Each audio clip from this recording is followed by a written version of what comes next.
President Bola Tinubu has arrived in Addis Ababa for the 2025 African Union AU Summit.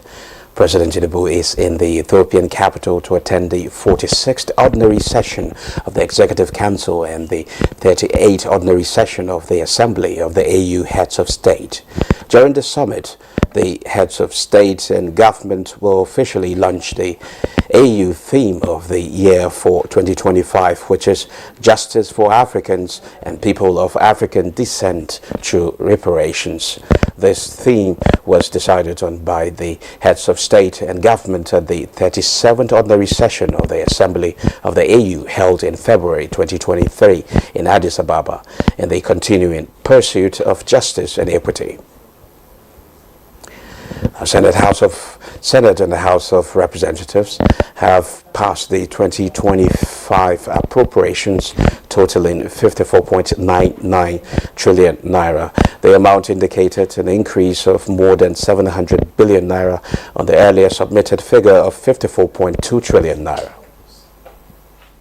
Measure and made a new provision of $200 million, which is equivalent to about 300 billion naira in the service-wide vote to fill the gap created by the United States government suspension of the intervention to the global health sector. We have some genuine requests from some agencies like INEC, NFIU, DSS and other stuff. So that's what to make it 700 billion additional.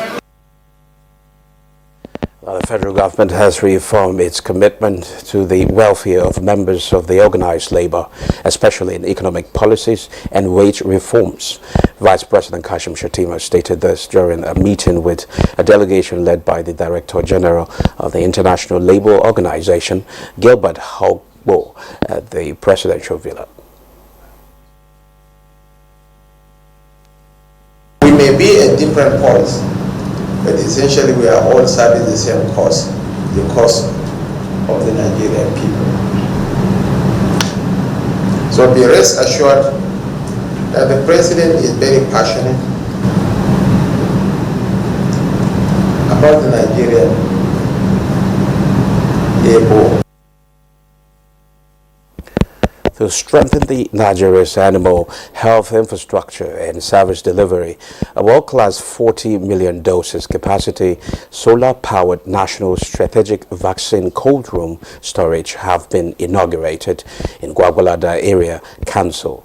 The Minister of Livestock Development, E.D. Mukhtar Meha, performed the ceremony initiated by Livestock Productivity Resilience Support Project.